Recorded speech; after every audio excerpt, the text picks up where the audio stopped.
আল্লাহ বলেন ফাহিয়াকুম, আমি আল্লাহ জীবন দিয়েছি। কি দিয়েছি? জীবন দিয়েছি। সুম্মা ইউমীতুকুম, আবার মৃত্যু হবে, অতঃপর তোমাদের মরণ হবে। সুম্মা ইলাইহি তুরজাউন, আমি আল্লাহর কাছে ফিরে আসবে। বলেন না সুবহানাল্লাহ। কবি বলেন কাগজ কাট কাট ঘড়ি বানা কল ওড়া তো হায় ময়দান মে, कागज काट काट घुड़ी बना कर होना तो है मैदान में, गुरबे सारा क्या करता हो रशी मौलार हाथ में। अल्लाह अकबर बोलें। कागज केटे केटे घुड़ी बनाया, ঘুড়ি যখন আকাশে উড়িয়ে দেওয়া হয়, ঘুড়ি মনের সানন্দে উড়তে থাকে। সারাদিন ওড়ার পরে মনে করে পৃথিবীতে বোধহয় আমার নামা লাগবে না, পৃথিবীতে যাওয়ার কোনো প্রয়োজন নাই, পৃথিবীতে বোধহয় আমাকে ছেড়ে দেওয়া হয়েছে। সারাদিন ওড়ার পরে লাডাল যখন টান শুরু করে দেয়, ঘড়ির দেহে যখন টান লেগে যায়, এই ঘড়ি আফসোস করে বলে বুঝতে পেরেছিলাম মনে হয় আমাকে জনমধ্যে খালাস করে দিয়ে হয়েছে, অথচ তো আমাকে ছেড়ে দেওয়া হয় নাই, আবার আমার মালিকের কাছে ফিরে যেতে হবে। বন্ধুরে, কি করে তুমি হাঁটো, কি করে তুমি চলো, কোথায় তুমি যাও, কোথায় করো, কোন জায়গায় অবস্থান করো, তুমি কি জানো না একদিন ফিরে যেতে হবে? ঠিক কিনা বলেন? আজকে দুনিয়ার রঙ্গমঞ্চে তোমাকে আটকিয়ে রেখে দিল, দুনিয়ার রঙ্গমঞ্চে তোমাকে বন্ধ করে দিল, দুনিয়ার সমস্ত কাজ ছেড়ে তুমি পড়ে আছো কোথায়, কোন জায়গায় তুমি চলো, একটা বার কি খেয়াল আছে? তোমাকে যেতেই হবে। ঠিক কিনা বলেন?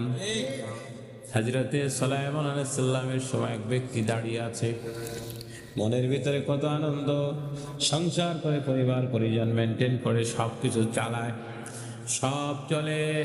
ব্রেনের ভিতরে একবার কামড় দিল, মনে হয় আমাকে যেতে হবে। চোখের পানি ছেড়ে ছেড়ে কাঁদতেছিলেন, কান্নার কোনো শেষ নাই, কাঁদতেছিলেন আর বলতেছিলেন, মালিক একদিন আমাকে অবশ্যই যেতে হবে, একদিন আমাকে চলে যেতেই হবে। যেতেই যখন হবে, যাওয়ার অন্তত পক্ষে 1 ঘন্টা পূর্বে তুমি আমাকে একটা চিঠি দিয়ে জানিয়ে দিবে। বলেন না সুবহানাল্লাহ। বন্ধুরে আমার, শুনে রাখুন, লোকটি সংসারের কাজে ব্যর্থ হয়ে যায়, পরিবার পরিজন নিয়ে ব্যস্ত হয়, চাষাবাদ করতে থাকে, ব্যবসা বাণিজ্য করতে থাকে, সময়টা অতিবাহিত হয়। 10 চলে গেল, 20 চলে গেল, 30 চলে গেল, 40, 50, 60, 70, 100 হয়ে গেল। একটা বারের জন্য মালিকের সাথে দেখা নেই, একটা বারের জন্য মালিকের সাথেও কোনো কথা নাই, তার থেকে সাড়াও দেয় না। তিনি যেভাবে বললেন সেই কাজগুলো সে করে না। ইন্ডিমেন টাইমে মালাকুল মউত আজরাইল আলাইহিস সালাতু ওয়াস সালাম সামনে দাঁড়িয়ে যায়। বলেন না সুবহানাল্লাহ। লোকটি ডাক দিয়ে বলে, কে তুমি? কোথায় তোমার বাড়ি? কোথায় তোমার ঘর? কি পরিচয়? কেন তুমি আমার কাছে দাঁড়িয়েছো? কেন এসেছো? মালাকুল মউত বলে, আনা আজরাইল, আমি মালাকুল মউত। কেন এসেছো? তোমার জানটা নেওয়ার সময় হয়েছে। এখন মনে পড়ে গেল যে আমাকে তো আল্লাহ ওয়াদা করেছেন 1 ঘন্টা পূর্বে আমাকে চিঠি দিয়ে সহযোগিতা করবেন, জানাবেন। এই মালাকুল মউত, তুমি আমার কাছে এসেছো আমার জান নেওয়ার জন্য, অথচ মৃত্যুর আগে আমাকে একটা চিঠি দেওয়ার ওয়াদা আমার আল্লাহর সাথে আছে। বাংলা একটা কথা আছে, মরে মরে ক্ষুদিরানি ছাড়ে না। কথা আছে না? শরীরে বল নাই, কিন্তু তেজটা কোথায়? যে আল্লাহ মৃত্যুর 1 ঘন্টা আগে আমাকে জানানোর জন্য ওয়াদা করেছিলেন, কিন্তু আমাকে তো একটা চিঠিও দেওয়া হয়। আল্লাহু আকবার বলেন। মালাকুল মউত আজরাইল ডাক দিয়ে বলে, বন্ধু এখনই তোমার মৃত্যু হবে না, 1 ঘন্টা পরেই তোমার মৃত্যু হবে। চিঠি কই? চিঠি তোমাকে একটা নয় 5টা চিঠি তোমাকে আল্লাহ দিয়েছেন, একটার জবাবও তুমি দাও নাই। কয়টা চিঠি? 5টা। মিজাজ কি ঠান্ডা না গরম? চিঠি পাইলাম না একটাও, কয় 5টা। ইয়ার কি করার জায়গা পাও না? কয় না না, চিঠি তোমাকে 5টা দিয়েছে, কিন্তু একটার জবাবও তুমি দাও নাই। সুবহানাল্লাহ বলেন। মালাকুল মউত আজরাইল ওই লোকটি চোখে আঙ্গুল দিয়ে বুঝায় দিলেন, 5টা চিঠি তুমি একটার জবাব দাও নাই। তাই কোনটা প্রথম, কোনটা শেষ, কোনটা মাঝখানে এসেছে বলো? এক নম্বর চিঠি। তোমার চেহারার দিকে একবার তাকাও, তোমার মুখের দিকে নজর করো, তোমার মুখের ভিতরে যে দাঁতগুলো ছিল সেগুলো আছে কিনা।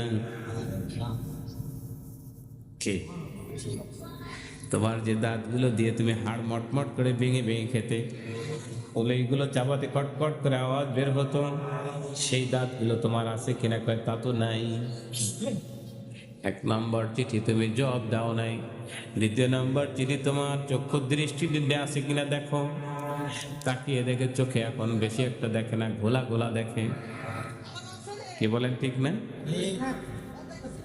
চিঠি কিন্তু দুইটা অলরেডি হয়ে গেছে, চোখে কিন্তু এই কাছে দূরে ক্লিয়ার দেখি না, তাহলে বোঝা গেল চিঠি চলে আসছে।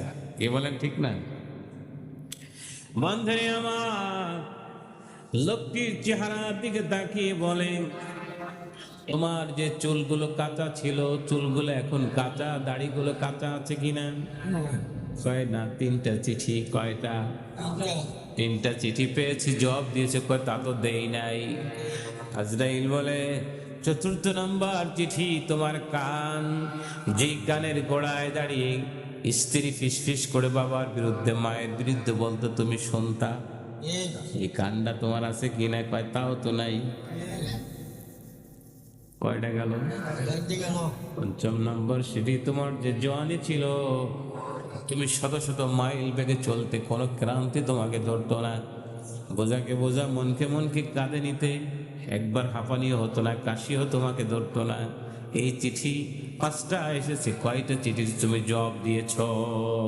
আল্লাহু আকবার বলেন। লোকটি অস্থির হয়ে যায়, সারাটা জীবন দুনিয়ার কাজে ব্যয় করে, চিন্তা করে হায় হায় চলে যেতে হবে, যাওয়াকে রোধ করা যায় কিনা, ঠেকানো যায় কিনা, কোনোভাবে এর থেকে মুক্তি পাওয়া যায় কিনা। লোকটি কি করলো? বিছনা থেকে এখন আর বিছনায় নিয়ে লাফ দিয়ে উঠেছে, লাঠি ভর করে করে জামানার নবী হযরত সুলাইমান আলাইহিস সালাতু ওয়াস সালামের সামনে দাঁড়িয়ে যায়। আল্লাহ নবী সুলাইমানকে সালাম আনতে বলে, নবী, আমি জেনেছি, আমি শুনেছি বাতাস আপনার নিয়ন্ত্রণে আছে, বাতাসকে আপনি ইশারা করলে এক প্রান্ত থেকে আর এক প্রান্ত সে নিয়ে যেতে পারে। হুজুর, আপনার কাছে আমার আবেদন, পৃথিবীর এমন একটা জায়গায় আমাকে পাঠিয়ে দেন যেখানে কেউ বসবাস করে না। এই জন্য কয় বয়স হলেই করবে, বয়স হলেই নামাজে যাবে। যুবক ছেলেরা গল্প গুলোযোগ করে আড্ডা দেয়, কোথাও কোনো মাহফিল হলে, কোনো জায়গায় মজলিস হলে, দিনে মজলিস, চাচা তুমি যাও, আমাদের সময় হয় না এখনো, বলে না? তুমি যাও, আমাদের সময় এখনো কি আসে নাই, আমরা আসতে এই তো এত তাড়াতাড়ি হুজুর হয়ে গেলে চলবে কেমনে? ছেলে টেলে কষ্ট করে করে মসজিদে পাঠায়, মাহফিলে পাঠায়, আর সেই ভাতিজা ফিরে যাওয়ার সময় তার এমন একটা সমস্যা সৃষ্টি হয়, হয় অ্যাক্সিডেন্ট, না হলে অন্য ঝামেলা হয়, চলে যায়, হতে পারে না? সারাটা জীবন সে ভালো কাজ করলো না, চিন্তা করে দিন যাক, পার হোক, আর একটু সময় আসুক, তারপরে করা হবে। টাকা পয়সা ইনকাম করে করে হাজার হাজার টাকা, লক্ষ লক্ষ টাকা ব্যাংক ব্যালেন্স করে, কোটি টাকার মালিক হয়। পড়শি বারবার তাকে বলে, বন্ধুরে তাড়াতাড়ি যাও, হজটা অন্তত পক্ষে করে আসো। লোকটা বলে, এত তাড়াতাড়ি হজ করবো কেন, একটু সময় দাও, এরপরে করা যাবে, আর একটু গুছায় নেই। বলে কি বলে না? আমি হজের সময় দেখছি বাংলাদেশের, পাকিস্তানের মানুষ, বাঙালি আর পাকিস্তানি বেশি, সব বয়স্ক এবং বয়স্কা, অর্থাৎ মরার আগে একটু হাজিরা দেওয়া। কি বলেন ঠিক না? কিন্তু হজ কি তাই? হজ হচ্ছে আর্থিক এবং শারীরিক সমন্বয়, যেমন অর্থ প্রয়োজন, আবার শক্তিরও দরকার। শক্তি না হলে হজে কিছুই করতে পারবে না, ট্রেজার ছাড়া কোনো উপায় নাই। কারণ জামায়ে উস্তা আকাবা, এই স্থানে পাথর মারতে গেলে এমনি জীবন বেরিয়ে যাবে চাপের ঠেলায়। কি বলেন ঠিক না? হাজরে আসওয়াদ তোমাদের অত স্বপ্নের ভিতরেই আসবে না, কারণ এই ভিড়ের ভিতরে কি করে যাবে? সেখানে শক্তি না থাকলে সম্ভব নয়। আরাফা থেকে মুজদালিফা, মেনা পর্যন্ত হেঁটে আসা, যাওয়া, এটা শারীরিক শক্তি না থাকলে সম্ভব নয়, কি বলেন ঠিক না? কিন্তু আমরা যাই কখন, একেবারে আজরাইল গর্বে সো মারবে, ঠিক তখন চিন্তা করে একটা ঘুল্লা দিয়ে আসি, কি বলেন ঠিক না? টাকা পয়সা কামাই কইরা একেবারে ব্যাংক ব্যালেন্স ভইরা মোটামুটি সব সেট কইরা তারপরে হাজব। আচ্ছা দেখুন, পূর্বে আমরা খেয়াল করি সমস্ত দেশ থেকে, বিশেষ করে ইন্দোনেশিয়া থেকে সব ইয়ং ছেলেপেলে হজ করতে আসে। সুবহানাল্লাহ বলেন। বাংলা না, সারা পৃথিবী থেকে যারা শক্তি আছে এরা হজ করতে আসে। হজটা আগে করে, শক্তি আছে, সামর্থ্য আছে। কিন্তু আমাদের দেশে সেটা নয়। হারাম ইনকাম করে দেখবেন জীবনটা শেষ করে ফেলছে, ব্যাংক ব্যালেন্স করছে, তারপরে মানুষে বারবার বলে, না গেলে মানুষ কিপটে বলবে, সম্মান রক্ষা করার জন্য তখন হজে যায়। কে বলেন ঠিক না? আহা বন্ধু, সারা জীবন অপকর্ম করে ফাইল ঠেকায়া পরের সম্পত্তি অন্যায় করে নিয়ে নিজে টাকা বানাইয়া মরার আগে হজ করলে, কাবা ধরলে কি হবে? হবে। নবী হুরায়রা রাদিয়াল্লাহু তাআলা আনহু قال قال رسول الله صلى الله عليه وسلم إن الله طيب لا يقبل إلا طيبا وإن الله أمر المؤمنين بما أمر به المرسلين يا أيها الذين آمنوا كلوا من طيبات يا أيها الذين آمنوا كلوا من طيبات ما رزقناكم واشكروا لله إن كنتم إياه تعبدون ثم ذكر الرجل يطيل السفر سعة وأكبر يمد يديه إلى السماء يا ربي ومطعم حرام ومشرب حرام وملبس حرام وغذي بالحرام فأنى يستجاب لذلك رواه مسلم الله أكبر বলেন। সহিহ মুসলিমের হাদিস, রাইসুল মুহাদ্দিসিন আবু হুরায়রা রাদিয়াল্লাহু তাআলা হাদিসটি বর্ণনা করেন। রাসূল আমার বলেন, ইন্নাল্লাহা তাইয়্যিব, নিশ্চয়ই আল্লাহ পবিত্র। আল্লাহ কি? লা ইয়াকবালু ইল্লা তাইয়্যিবা, পবিত্র জিনিস ছাড়া আল্লাহ গ্রহণ করেন না। ওয়া ইন্নাল্লাহা আমারাল মুমিনিন বিমা আমারা বিহিল মুরসালিন ইয়া আইয়ুহার রাসূল কুলু মিন তাইয়্যিবাতি ওয়া আমালু সালিহা। আল্লাহু আকবার বলেন। আল্লাহ পাক রব্বুল ইজ্জাত হাবিব বলেন, আল্লাহ মুমিনদেরকে বলেন, হে ঈমানদার মুত্তাকিরা, তোমরা হালাল খানা খাও এবং নেক আমল করো। কি করো? নেক আমল করো। ওয়া আমালু সালিহা, নেক আমল করো। এটা তোমাদের নির্দেশ নয়, এটা রাসূলদেরকেও নির্দেশ আল্লাহ করেছিলেন। কে করেছিলেন? হালাল ছাড়া হবে না। হালাল ছাড়া হবে? 12 সালে 2012-তে এ কথাটা প্রায় মাহফিলে বলি বোঝার জন্য, যে আপনি মনে করেছেন বোধহয় সারা জীবনে অন্যায় করে, অপকর্ম করে, টাকা কিছু গুছায়া ব্যাংক ব্যালেন্স করার পরে হজ করলে, কাবা ধরলে আর চুমা লাগালেই বোধহয় মাফ হয়ে যায়। আসলে তো কিন্তু তা নয়। 2012 সালে আমার খুব কাছের এক মানুষ আমাকে বললেন, ওই একই পাশাপাশি হোটেলে পাশাপাশি রুমে ছিলেন সিলেটের একজন হজকন্ডেওয়ালা হাজি, হজ করতে গেছে, অনেক টাকা পয়সার মালিক হয়ে যাওয়ার পরে যখন ওমরা করবে মেরিডিয়ান হোটেলে, দারজিয়াত হোটেলের পাশে, কাবার খুব কাছে, জমজম টাওয়ারের কাছে, কারণ সিলেটি মানুষ তো ধনী, কথা বুঝতে পেরেছেন? বাস যাওয়ার পরে ওমরা যখন করতে যাবে, ওমরা করার সময় সকলে বের হয়েছে, কিন্তু ওই লোকটি, ওই ধনাঢ্যবান ব্যক্তি দরজা খোলার পরে আবার দরজা খাস করে আটকে দেয়, দরজা খুলতে পারে না, হাউ হাউ করে কান্দ। তার কান্না আকাশ বাতাস ভারী হয়ে যাচ্ছে, কিন্তু কথাও বলতে পারে না। দরজা খুললে সে চিৎকার মারে। ডাক্তার আসা হলো, ডাক্তার এসে পরীক্ষা নিরীক্ষা করে দেখলো তার শরীরে কোনো রোগ নেই। কি ব্যাপার, কথাও বলতে পারছে না। যখন তাকে বের করে হাসপাতালের দিকে নিবে, তখনই সে চিৎকার মারে, দরজা ইশারা দেয়, দরজা খুলো না। কি আশ্চর্য ব্যাপার। সকালের ওমরা শেষ হয়ে গেল, একদিন 2 দিন সকলে ওমরা শেষ করলেন, হজের কাজ শুরু হয়ে গেল, মানুষ মিনায় চলে গেল। সেখান থেকে রওনা দিল আরাফার ময়দানে, আরাফায় অবস্থান করলো, মুজদালিফা রাত্রি যাপন করলো, সব কাজ শেষ, পাথর মারো কমপ্লিট, বিদায় তওয়াফ দেওয়া শেষ। লোকটা ঘর থেকে বের হতে পারে না, বলে আল্লাহু আকবার। কি আশ্চর্য ব্যাপার, কথাও বলতে জানে না, হাউ হাউ করে শুধু কাঁদে। হজের কাজ কমপ্লিট হয়ে গেল। লোকটি ঘরের ভিতরে, বিল্ডিং এর ভিতরে, হোটেলের ভিতরে সময় পার করে। যখনই দরজা খুলতে চায় আবার চিৎকার মারে। হজ শেষ হয়ে গেল, মানুষগুলো মদিনা তো মুনাওয়ারায় যাবে। লোকটি দরজা খুলে অন্য ভাইদের কাছে গিয়ে দাঁড়ায়, বলেন না সুবহানাল্লাহ। সব তাকিয়ে আছে, কি ব্যাপার, তুমি এখন বের হলে কি করে? এখন তার জবাব বের হয়েছে। বন্ধুরে, আমি মনে করেছিলাম অন্যায় করার পরে, অপরাধ করার পরে কাবা শরীফের সামনে দাঁড়িয়ে যদি হাত তুলে দোয়া করা যায়, হাজরে আসওয়াদ চুমা দিলে হয়তো বা গুনাহ মাফ হয়ে যাবে। দুঃখের বিষয় হলো, অপরাধ করে আসার পরে এখানে আসলো, ক্ষমার কোনো সুযোগ নাই। বলেন না নাউজুবিল্লাহ। এখানে আসলে ভেবেছিলাম একরকম, কিন্তু এখন দেখি আর এক রকম। কি হয়েছে বলো?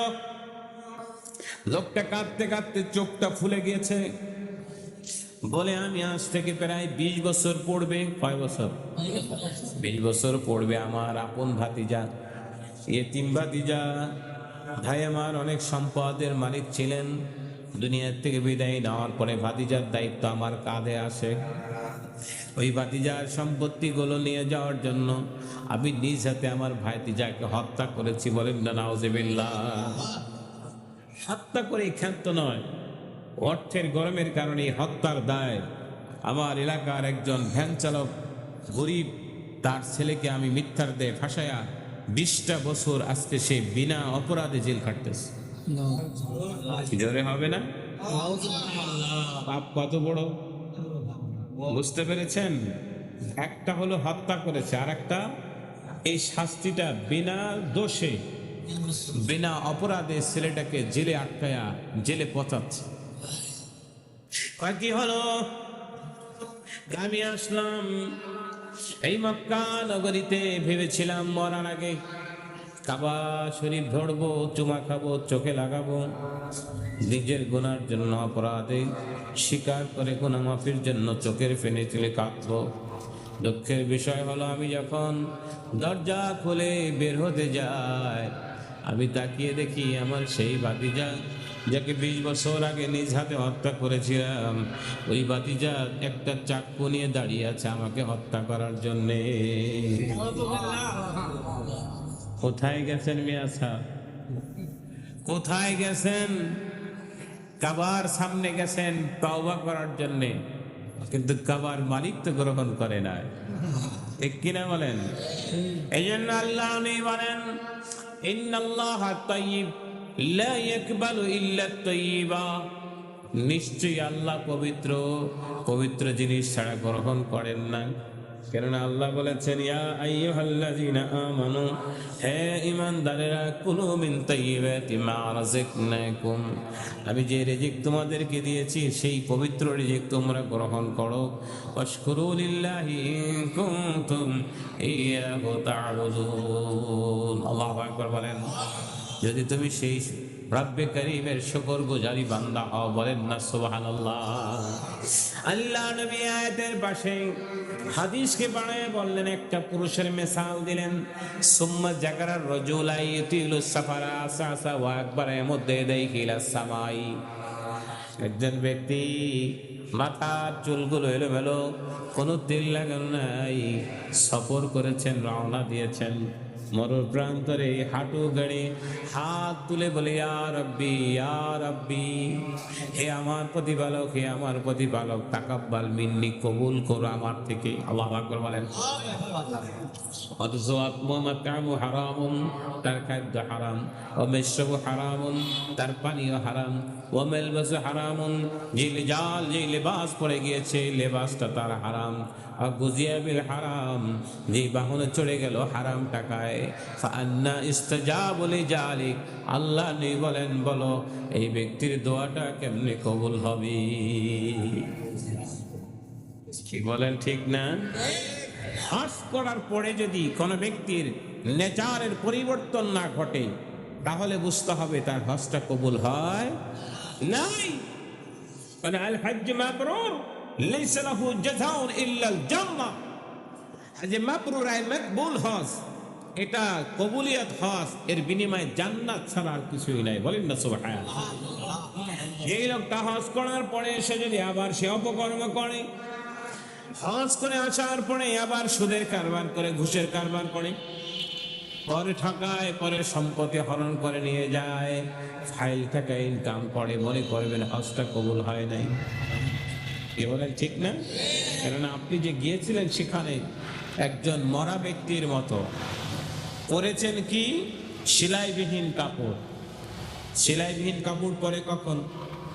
যখন মানুষ মারা যায়, কাফনের কাপড়। কি বলেন ঠিক না? এই সেলাইবিহীন কাপড় পরে আপনি গেছেন সেখানে, ফিরে আসবেন কি আসবেন না এরকম কোনো ইচ্ছাও আপনার নাই, আপনি জানেনও না। কি বলেন ঠিক না? আহা, গেলেন পড়লেন সেলাইবিহীন, দেখুন মাথা আশ্রানোর কায়দা নাই, চুল তেল দেওয়ার কায়দা নাই, পশম ঝরালে বিপদ আছে, কত রকম সিস্টেম। মানে কি মরে যাওয়ার পরে যে কাজগুলো আপনার দ্বারা সম্ভব নয়, সব কাজগুলোই হিসাব করলে ওখানে এরকমই হয়। কি বলেন ঠিক না? কি বলে লাব্বাইক আল্লাহুম্মা লাব্বাইক লাব্বাইক লা শারীকা লাক লাব্বাইক ইন্নাল হামদা ওয়ান নি'মাতা লাকাল মুলক লা শারীকা লাক। হাজির হাজির, আমি আল্লাহ হাজির। আল্লাহু আকবার বলেন। এই জন্য বন্ধুরে আমার, আপনি হয়তো চিন্তা করতে পারেন জীবনের এক সময় হলে সব করবেন, নসিবে না থাকলে আপনার দ্বারা এগুলো হওয়া সম্ভব নয়। ঠিক কিনা বলেন? নসিব এমন একটা জিনিস, হায়াত পেলে আপনি করবেন, না হলে করতে পারবেন না। আমার আল্লাহ আগেই বলেছেন ওয়ানফিকু মিম্মা রাযাকনাকুম মিন ক্বাবলি আন ইয়াতি আহাদাকুমুল মাউত ফায়াকুলু রাব্বি লাউলা আখখারতানি ইলা আজালিন করিব ফাআসাদদাকা ওয়া আকুম মিনাস সালিহিন ওয়া লা ইউআখিরুল্লাহু নাফসান ইযা জাআ আজালুহা আল্লাহু খাবীরুম বিমা তা'মালুন। আল্লাহু আকবার বলেন। ব্যয় করতে আমার বাবু আগেই বললেন ব্যয় করো, অর্থ ঢেলে দিয়ে আসো, জিরে যে আমি আল্লাহ তোমাকে দিয়েছি। ঠিক না? ব্যাংকে ভরতে ভরতে হুঁশ নাই, কোথাও কোনো জায়গায় দান চাইলে পারা সবচেয়ে 22টা পারা টাকাটা বের করে দেয়। ভিক্ষুকরে টাকা দেয় কোনটা জানেন? যেই টাকাটা ছিঁড়ে একেবারে বটি পড়ে গেছে ওইটাকে দেয়, জানে যে ওটা দেওয়ার কোনো কাজ হবে না। কি বলেন ঠিক না? হিসেব মিলাই দেখেন বাস্তব জীবনটা কি, আমরা কি করছি। একটা ভিক্ষুকরে দেওয়ার ক্ষেত্রে আমি সবচেয়ে বাস্টে পড়া ছেঁড়া টাকাটা তাকে দিচ্ছি। যেমন আল্লাহ বলছেন লেন তানালুল বিররা হাত্তা তুনফিকু মিম্মা তুহিব্বুন। আল্লাহু আকবার বলেন। অত সময় পর্যন্ত তোমাদের দান কবুল হবে না যেটা তোমাদের সবচেয়ে প্রিয় জিনিসটা দান না করো। সুবহানাল্লাহ। কিন্তু আমরা কি করি? দেওয়ার ক্ষেত্রে সবচেয়ে নিষ্ঠাটা আমরা দিয়ে থাকি। ঠিক কিনা বলেন? যখন মালাকুল মউত আজরাইল চলে আসবে, তখন আজরাইলকে দেখে বলবে আল্লাহ এবার একটু সুযোগ দাও। কেন? আমি এবার জঙ্গলের মতো ভালো হয়ে আসবো, একেবারে যা আছে এলাকার সবচেয়ে বড় হাজি হব, আর এলাকার সবচেয়ে বড় সলেহ বান্দা হয়ে আসবে। একবার এক মহিলা স্বামীকে অনেক ভালোবাসে। কি করে? খুব ভালোবাসে। অসুস্থ বিছনায় পড়ে আছে, প্রত্যেক দিন ছিঁড়ে বসে বসে কয় আল্লাহ আমার যতটুকু হায়াত আছে তুমি আমার স্বামীকে সেই হায়াত দাও, আমার চুল পরিমাণ হায়াত দিয়ে দাও, আমারে রাইখা তুমি তারে রাইখা তুমি আমারে নিয়ে যাও। এরকম প্রত্যেক দিন সে বলে। হঠাৎ একদিন সন্ধ্যার সময় খাবার ঘরে পাকের ঘরে বাছুর ঢুকেছে। কি বাছুর? বাছুর আছে না, গরুর বাচ্চা। ঢোকার পরে মাটির পাতিলি ভিতর ছিল ফ্যান, মুখ ঢুকাইছে তো এখন আর বের করতে পারে না। নিচের সাইডে তো চুলার কালি অন্ধকার। এখন বাছুর তো পাগলের মতো ছোড়াছুরি করতেছে, কারণ কিচ্ছু সে দেখে না। কথা বুঝতে পারছেন? এখন মহিলা কি আওয়াজ কিসের? দরজা জানলা খুলে দেখে যে কালা একটা কি যেন দাঁড়ানো। স্বামীর পাশে বৈশা শিহরে বৈশা বলতেছে কয়েকদিন আগে এত আফসোস করছে আল্লাহ আমার হায়াত দিয়া আমার স্বামীরে রেখে দাও, মাথার চুল পরিমাণ হায়াত দাও। হে মহিলা আমাকে আল্লাহ নিশ্চয় আজরাইল আছে, ভাই আজরাইল জানি নেওয়ার দরকার, তারে না আমাকে ছেড়ে যাও। কে বলেন ঠিক না? ভাই আজরাইল যাকে দিন নিতে আসছো তাকে নিয়ে যাও, আমাকে ছেড়ে যাও। তাহলে আজরাইল দেখলে তো বন্ধু অবস্থাটা কি হবে? মালাকুল মউত যখন হাজির হবে তখন সে বলবে, আল্লাহ আমাকে ছাড়ো। ওয়ালা ইউআখিরুল্লাহু নাফসান ইযা জাআ আজালুহা। এক সেকেন্ড আপনার জন্য অপেক্ষা করা হবে না, আগেও নয় পরেও নয়। এই জন্য সময় থাকতে কাজ করে যেতে হবে। আমি তো চিন্তা করছি বয়স হলেই হবে, কে বলছে আপনাকে? কে জানে আপনি আমি কয়দিন বাঁচবো, হায়াত কতটুকু আছে, এই মঞ্চ থেকে ফিরতে পারবো কিনা এর কোনো গ্যারান্টি নাই। কে বলেন ঠিক না? কিন্তু বয়স হয়ে গেল 70, 80, 90, 100, তখন কাছে যে জিজ্ঞাসা যদি করা হয়, ভাইরে কি বন্ধুরে কেমন আছেন, চেহারার দিকে তাকিয়ে মলিন চোখে তাকিয়ে বলবে, বাবা খাইতে পারি না। এই কথাটা বলে কেন জানেন? এর মানে হলো খাইতে পারলে সে আরো বাঁচত। আল্লাহ নবী নিজে বলেছেন, আল হিরসু আলাল মাল, আল হিরসু আলাল আম, আল হিরসু আলাল মাল, আল হিরসু আলাল আম। দুটি চাহিদা, দুটি লিপ্সা মানুষের শেষ মুহূর্ত পর্যন্ত থাকে। এক নম্বর হচ্ছে বাঁচার লিপ্সা, 2 নম্বর হচ্ছে অর্থের লিপ্সা। অনেক সময় দেখবেন মসজিদের ভিতরে কেউ যদি দান করে, খায়রাত দেয়, এই দানকারী, এই দানওয়ালা ব্যক্তি যখন অনেক টাকা পয়সার মালিক হয়, সে 500 টাকা দিলে মানুষের মুখটা বাঁকা হয়ে যায়। আরে বেটা এত টাকা আছে, সে কেন 500 টাকা দিল? তো যিনি কথা বলছেন তিনি ভ্যান চালক বা গরিব মানুষ, সে বলে আমার থাকলে দেখতো আমি কি দেয়া দিতাম, ঠিক না? আমি বললাম আপনি কিছুই দিতেন না। কি জন্য জানেন? অর্থ হয়ে গেলে মন ছোট হয়ে যায়। অর্থ হলে কি হয়? মন ছোট হয়, যার কারণে সে দান করতে পারে না। অর্থের লিপ্সা তাকে এমন ভাবে ধরে বসে যে সে তার থেকে বের হতেই পারে না। তার কাছে মায়া সন্তান থেকে অর্থের বেশি মায়া হয়। ও সে একবার বেরেনে আসলো না, এত অট্টালিকা, এত বাড়ি, এত গাড়ি, এত ধান, এত সম্পদ, এত টাকা, এত পয়সা সব গুছায় রাখলাম, যাবে কতটুকু? এটা বুঝছেন তো যে কিছু যাবে না। তাহলে মারামারি করে লাভ কি? ফৌজদারি করে লাভ কি?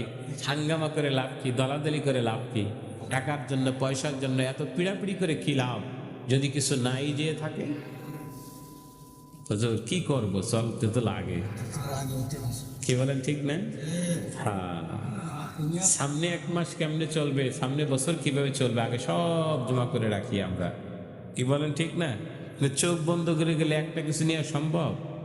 আর রাসূল পাক সাল্লাল্লাহু আলাইহি ওয়াসাল্লামকে সাহাবীরা প্রশ্ন করেছিল, ইয়া রাসূলুল্লাহ, হাবিবাল্লাহ, হুজুর আমার বাড়ি, আমার ঘর, আমার টাকা, আমার পয়সা, আমার সন্তান, আমার স্ত্রী, আমার সব, আমার যে বলে, আমার কয়টি?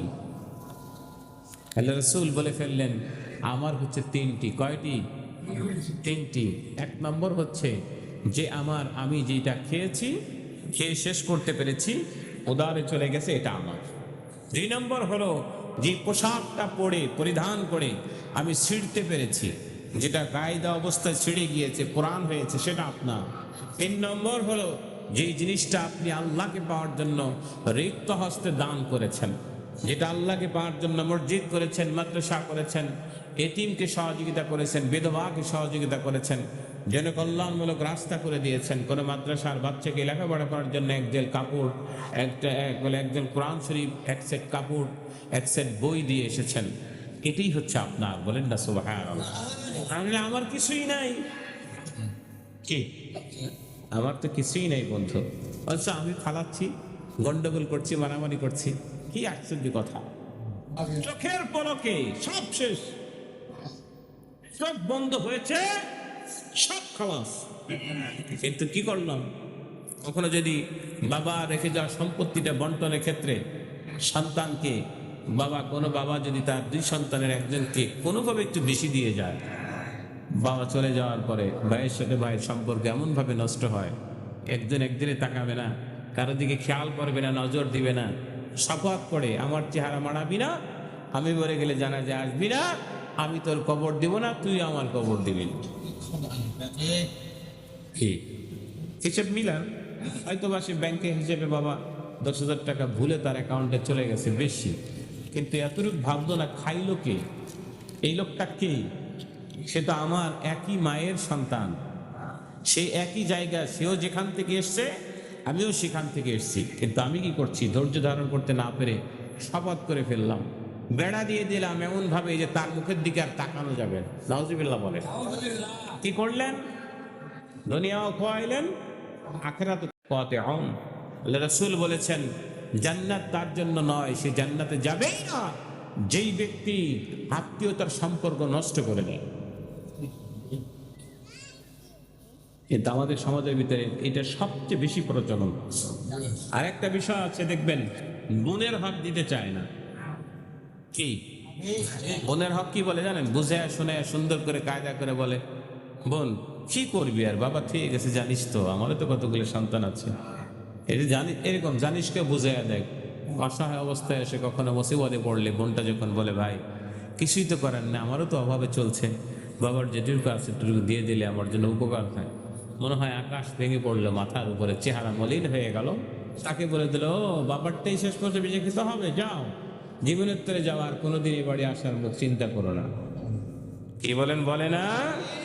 আহা, অবস্থাটা কি হবে বন্ধু?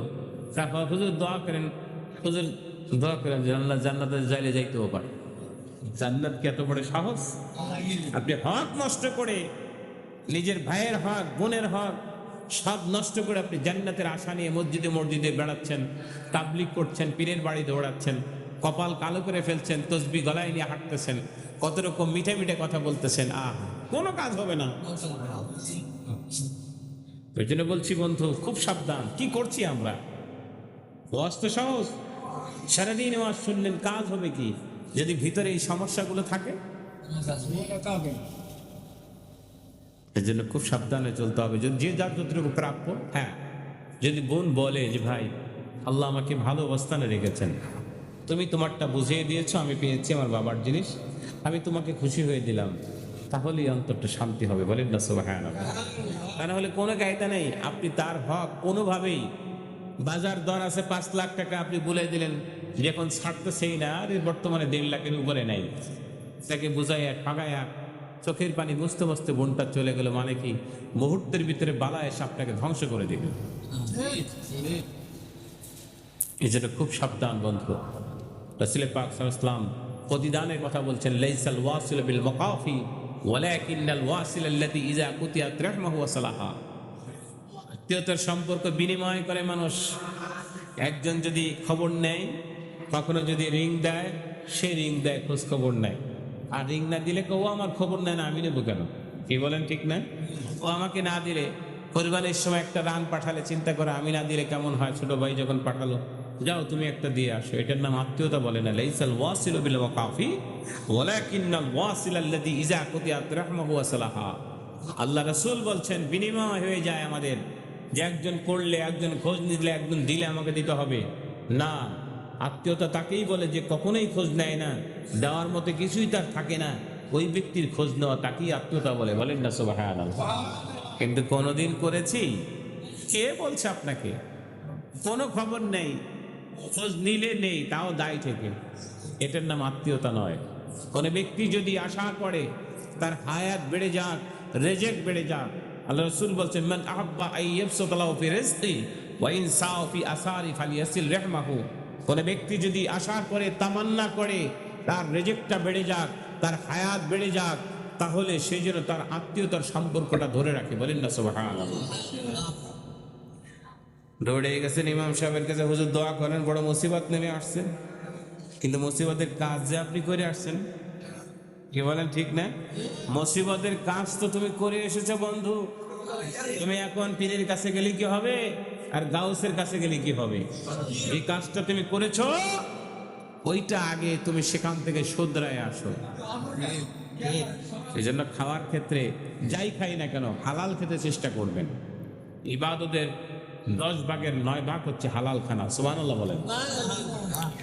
আমি একটা ছোট্ট ওয়াকিয়া বলে শেষ করতে চাচ্ছি, কারণ হলো রোজা তো আজকে ক্লান্ত শরীর এক, দ্বিতীয়ত প্রথম দিন মাহফিলের আপনারাও ক্লান্ত, আজকে রোজা গিয়েছেন। তো যাই হোক, হযরতে ইব্রাহিম বিন আদহামের নাম আপনারা শুনেছেন? গোলকের বাদশা ছিলেন। সালতানাত কাকে বলা হয়? 7 মুলুকের বাদশা। সুবহানাল্লাহ।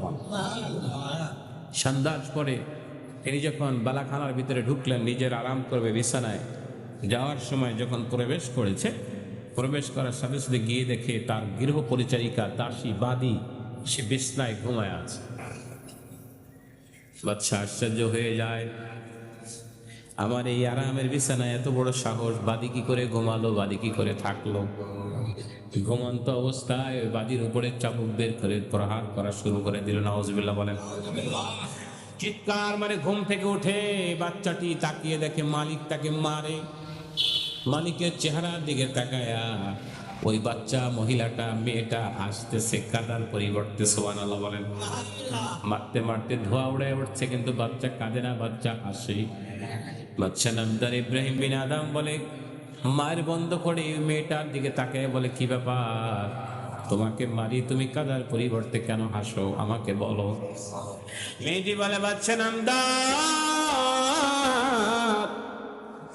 কিছু সময়ের জন্য ঘুমানোর কারণে যদি এত মায়ের হয়, কয়েকটা মিনিট ঘুমানোর কারণে যদি আমার শরীরের উপরে এরকম আঘাত হয়, যারা বছর কি বছর ধরে যুগ যুগ ধরে ঘুমালো তাদের কপালে কত মায়ের আছে, সেই চিন্তা করে আমি আনন্দে হাসি। বলেন না সুবহানাল্লাহ। ইব্রাহিম বিন আদম আশ্চর্য হয়ে গেলেন, ঘরের এই ছোট্ট মেয়ে এইভাবে আমাকে প্রশ্নের জবাব দেবে আমি তো বুঝতে পারি নাই। নিজের রাগকে সংবরণ করে মেয়েটাকে বললে, বাছা তুমি চলে যাও, দরজা আটকাও। বিছনায় মাথা হেট করে আর চিন্তা করে, হাই হাই রে, যে মেয়েটা কি বললো, কি আমাকে বললো, এক সেকেন্ড ঘুমানোর কারণে যদি তার উপরে এত আক্রমণ হয়, যারা যুগ যুগ ধরে ঘুমালো তার কপালে না জানি কত মায়ের আছে। আল্লাহু আকবার বলেন। এ কথা চিন্তা করতে করতে ঘুমার আসছিল না।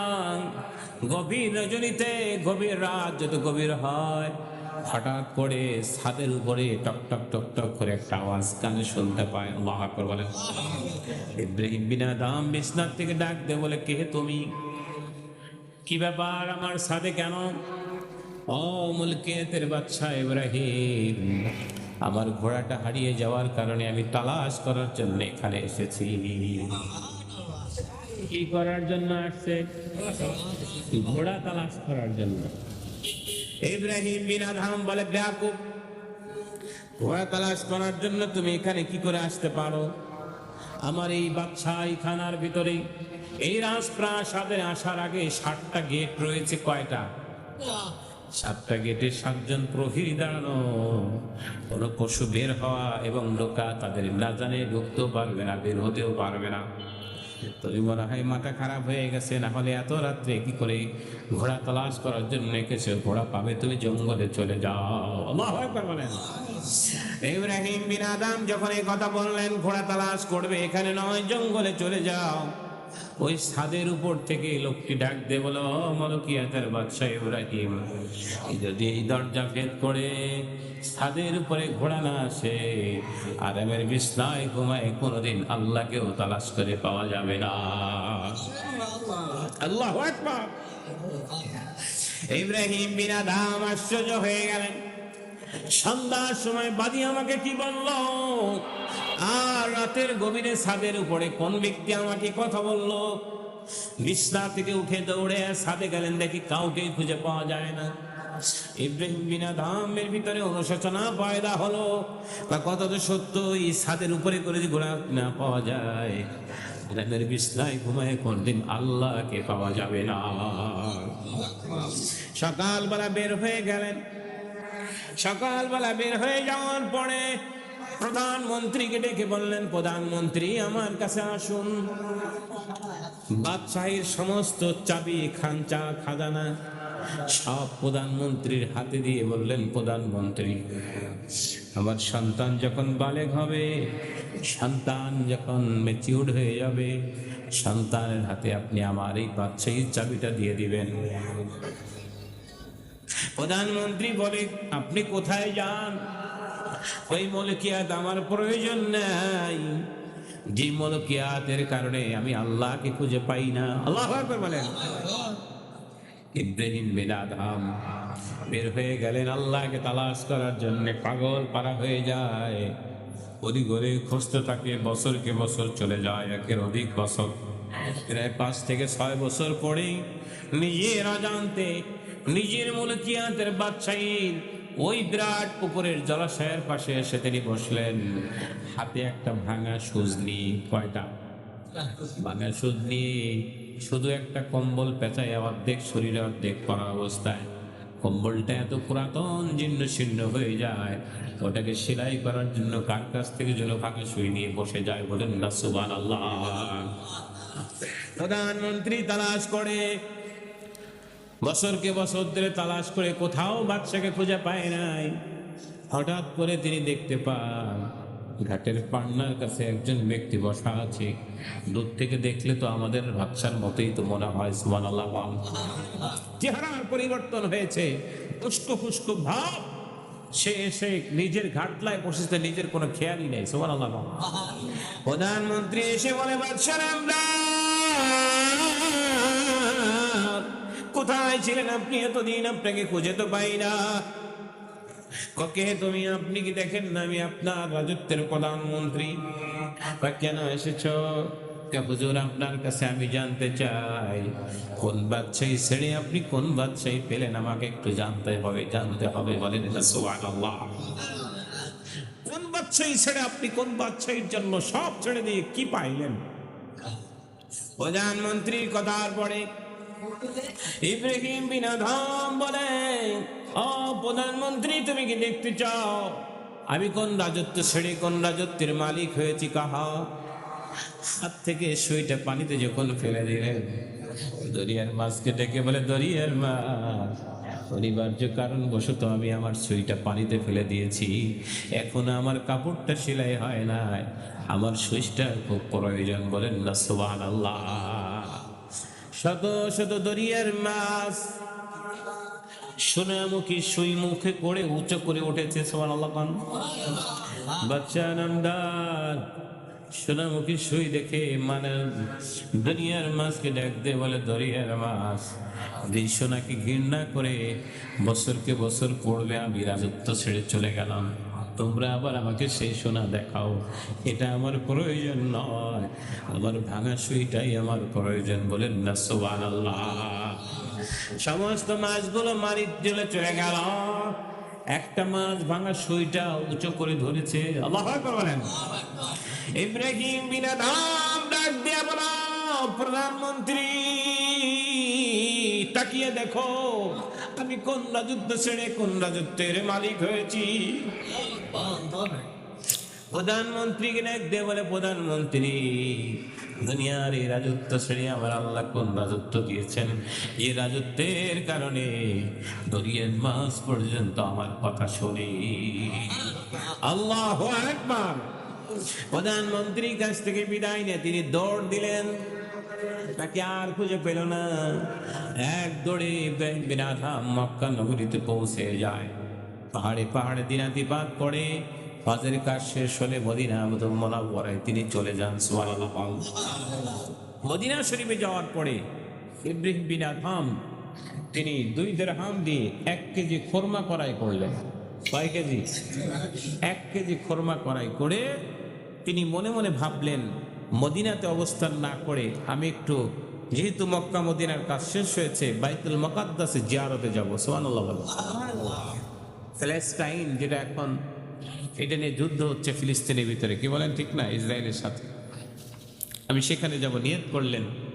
ব্যাগটা নিয়ে আসার সময় ওই নিচে, ব্যাগের নিচে একটা খেজুর লেগেছিল।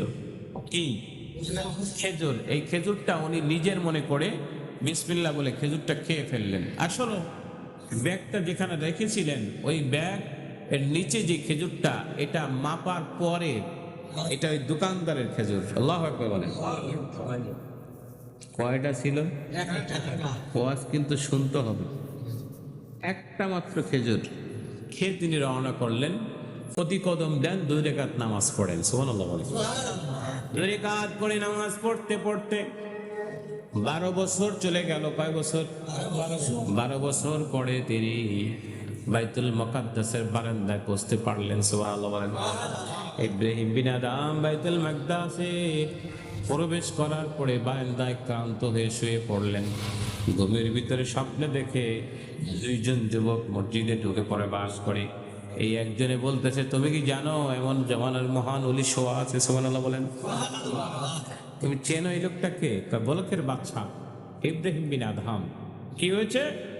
এই বাচ্চা এত বড় একজন ওলি, কিন্তু দুঃখের বিষয় হলো আজকে 12 বছর ধরে সে যে সফর করে আসছে মদিনা থেকে, আসার পরে যে নামাজ, ইবাদত, বন্দিগি, রোজা যা করছে একটাও কবুল হয়নি। কথা কি বোঝেন? একটাও সেজদা কবুল হয় না। কেন? মদিনা শরীফ থেকে খুরমা ক্রয় করার সময় নিজের অজান্তে দোকানদারে একটা খুরমা নিজের মনে করে খেয়ে ফেলেছে। খাবেন তো এরকম রাস্তা পাইলে? যা এটাই তো আমার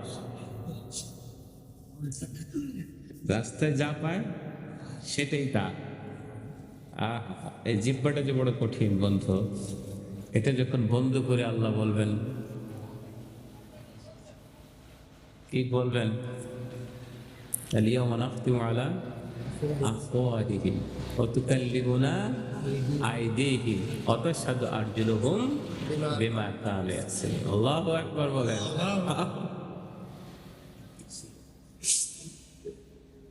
এই মুখটা বন্ধ করে দিবে, মানুষের কথা বন্ধ হয়ে যাবে। আলিয়াউমা নাখতিমু আলা আফওয়াহিহিম, যখন তার মুখটা বন্ধ হয়ে যাবে, অতুকাল্লিমুনা আইদিহিম, দুই হাত আল্লাহর সামনে কথা বলবে, ওয়াতাশহাদু আরজুলুহুম, কথা বলবে হাতে, সাক্ষী দিবে পায়। কি বলেন, ঠিক না?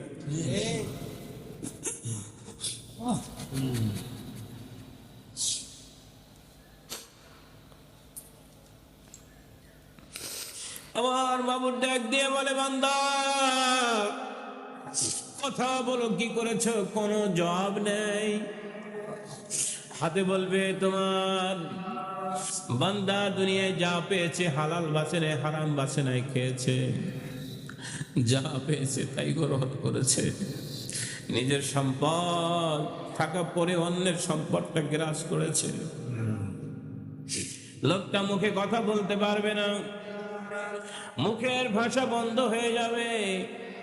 হাতে বলবে, মালিক আপনি তার তাবে করে দেওয়ার কারণে আমি কোনো ক্রমে তাকে বাধা দিতে পারি নাই। আমাকে দেশে অন্যায় করে, হাতে ফাইল ঠাকায় অন্যায় করে কাজ করেছে, এই হাত ধরে চুরি করেছে, পরে সম্পদ হরণ করে নিয়েছে। সঙ্গে সঙ্গে বলবে, মালিক আমি সাক্ষী, আমি দেখেছি। বলেন না নাউজুবিল্লাহ। যে অপরাধগুলো আপনি আমি করেছি, সমস্ত হিসাব নিজের বলার দরকার নেই, হাত পায়ে সাক্ষী দিবে।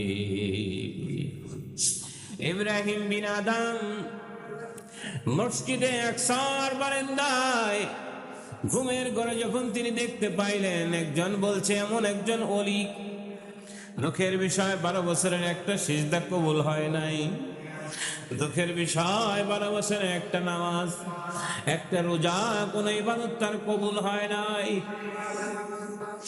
ইব্রাহিম বিন আদম চিন্তা করে, তাহলে বাইতুল মুকাদ্দাসে এসে আমার লাভকে তিনি পাগলের ন্যায় দৌড় মারলেন। আল্লাহু আকবার বলেন। রওনা দিয়ে অল্প কিছুদিনের ভিতরে মদিনা শরীফের পৌঁছে যায়। মদিনা শরীফে যাওয়ার পরে মদিনার বাজারে যে দোকান থেকে তিনি খুরমা কিনেছিলেন, ওই দোকানদারের সামনে গিয়ে, দোকানের সামনে গিয়ে দাঁড়ায়। দাঁড়িয়ে দেখে যেই লোকটি দোকান থেকে খুরমা নিয়েছিলেন, মুরব্বী মানুষ, সেই স্থানে সেই লোকটি নাই, সেখানে একজন যুবক ছেলে বসা আছে। ছেলেকে সালাম আনতে বলে, বাবা আজ থেকে 12 বছর পূর্বে এই দোকানে একজন দোকানদার ছিল, বয়স্ক মুরব্বী মানুষ, সে কই? কে আপনি? কয় আমার পরিচয় তোমার জানার দরকার নাই, ওই লোকটাকে খোঁজ করছি, তার ঠিকানা আমাকে বলো, তার সাথে দেখা করতে হবে। আল্লাহু আকবার বলেন। ইব্রাহিম বিন আদম ছেলের দিকে তাকিয়ে বলতেই ছেলে বলে, বাবা কে আপনি? কোথায়, কে থেকে আসলেন, কি পরিচয়? কোনো দরকার নেই, বলো মুরব্বী কোথায়? ছেলেটি বলে, হুজুর মুরব্বী আমার বাবা ছিলেন। আল্লাহু আকবার বলেন। আমার বাবা কিছুদিন হয় দুনিয়ার থেকে বিদায় নিয়ে চলে গেছে। আহা, এখন কি করবে? ছেলেদের কাছে সব খুলে বলে, বৎস, আজ থেকে 12 বছর পড়বে তোমার বাবার এই দোকান থেকে আমি 2 দিরহাম দিয়ে 1 কেজি খরমা করাই করেছিলাম। নেওয়ার সময় নিচে, ব্যাগের নিচে একটা খরমা ছিল, নিজের মনে করে আমি খেয়ে ফেলেছি বাবা, কিন্তু আমি জানতে পেরেছি এই খরমার মালিক আমি নাই, তোমার বাবা ছিল। হুজুর কি হবে? আমাকে ক্ষমা করতে হবে। ছেলে অত্যন্ত জ্ঞানী ছিলেন, বুদ্ধিমান ছিলেন। তিনি ফারাজ করে দেখলেন এই খরমার মালিক এখন সে এবং তার বোন এবং তার মা, 3 জন। খেজুর কয় মন? একটা। ছেলে ফারাজ করে বলে, না, এই খেজুরের মালিক এখন আমি একা নই, একটা খেজুরের মালিক এখন 3 জন, আমি, আমার বোন এবং আমার মা। আল্লাহু আকবার বলেন। ফারাজ করে বললেন, আমার 2 অংশ আমি ক্ষমা করলাম, কিন্তু মায়ের অংশ আর বোনের অংশ ক্ষমা করার ক্ষমতা আমার নাই। ইব্রাহিম বিন আদম ডাক দিয়ে আমার বলছো, তুমি আগে ক্ষমা করো, তারপরে তোমার মা বোনকে পাওয়া যাবে। ছেলেটি কয়, হুজুর আমি ক্ষমা করে দিলাম। বলো তোমার মা কোথায়? মা বাড়িতে আছে, চলো মায়ের কাছে যাই। মার কাছে গিয়ে বললেন, মা গো, সব খুলে বললেন। তিনিও ফারাজ করে বললেন, এটার ভাগ আমার একার নয়, আমার ছেলে এবং মেয়ে। আমি আমারটা ক্ষমা করতে পারি, ছেলে আর মেয়েরটা ক্ষমা করতে পারবো না। ইব্রাহিম বিন আদম বলে, আপনি আপনারটা ক্ষমা করুন, ছেলে মাফ করে দিয়েছে। আল্লাহু আকবার বলেন, জোরে বলেন আল্লাহু আকবার। বন্ধুরে, ক্ষমা হয়ে যাওয়ার পরে ইব্রাহিম বিন আদম বললেন, বাবা তোমার বোন কোথায়? বোন এখানে নাই, বোনের বিবাহ হয়েছে। কোন জায়গায়? 2 গ্রাম পড়ে। চলো আমাকে নিয়ে। যাইতেন কোন সময়? এত কষ্ট করে বেটা একটা খেজুর দাও, বেটা তো মাফ করলি করবি, না করলি না। কত বড়ই খাইলাম, কত আম খাইলাম, খবর নাই, আবার মাপ সাবার যাবো, খাইয়ে কোনো কাম নাই। আহা বন্ধু, এটা বড় কঠিন জিনিস। বৈশাখ মাসে ঝড়, আম পড়ে বিছায় যায়। চিন্তা করে দাদার গাছের আম, দাদা তো অনেক ভালোই বাসে, অসুবিধা কি, নিয়ে গেলে পুড়াইয়া। বেচারা ঝড় পড়ে চলে যাওয়ার পর কাঁপতে কাঁপতে গাছের গোড়ায় এসে দেখে, আয় হায়, এত আম পড়লো, শব্দ পাইলাম, ঘরে একটাও নাই। কি বলেন, ঠিক না? আমগুলো নিয়ে সুন্দর করে আপনি আচার বানাইয়া খাইলেন। এই খাওয়ার দিলে খাইলেন, এটা হালাল না হারাম? বলেন। কত কিন্তু আমি দিলাম না, হারাম। এর জন্য খুব সাবধানে জিব্বাই দেওয়ার আগে হিসাব করে দিতে হবে বন্ধু। কি খাচ্ছি আমি, কার জিনিস? আমি চলে গেলে আবার সমালোচনা করবেন, হুজুর এত বড় বড় কথা বললো, কি খায় টায় নেই। তাহলে শুনে রাখুন, ও আম্মা বিনিআমাতি রাব্বিকা ফাহাদ্দিস, কান ধরে বলছি, এখানে অহংকারের কিছু নেই। ছোট্টবেলায় একদম ছোট থাকতে আমার আব্বাজান, ক্লাস তখন হয়তো 1 বা 2-তে পড়ি, আমাদের পাশেই একটা আমভিটা ছিল। দিনে ছাড়া রাত্রে ভয়ে মানুষ সেখানে যাইতো না। ওখানে একটা গাছ ছিল, এটা আমাদের দেশে বলে জামরুল বলে, জামরুল বা আমরুস বা লক্ষণ, এই জাতীয় কি বলে, সাদা করে কি বলে, জামরুলই তো বলে না, জামরুল।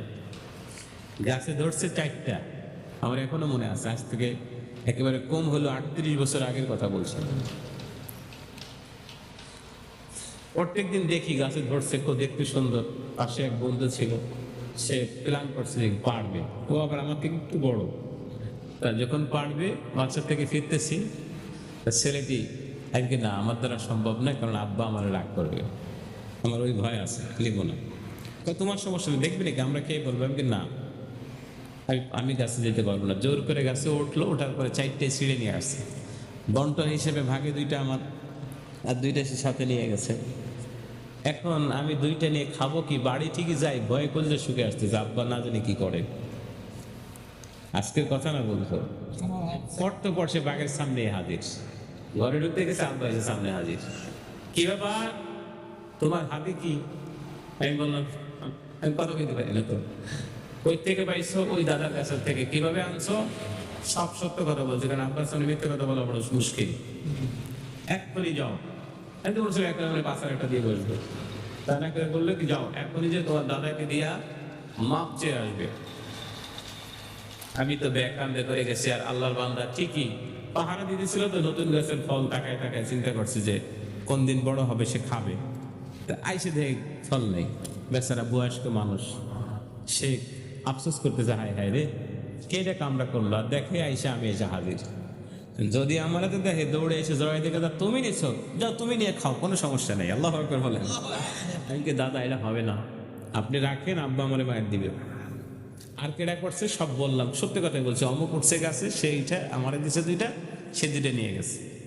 কাহু বলছে আমি বুঝতে পারছিলাম ওর দ্বারা এই কাম, তোমারে ফাঁসাই দিছে। আমি দাদা হ, সে নিবেই না, জোর করে আমার আব্বার কাছে নিয়ে আব্বারে উল্টে শাসন।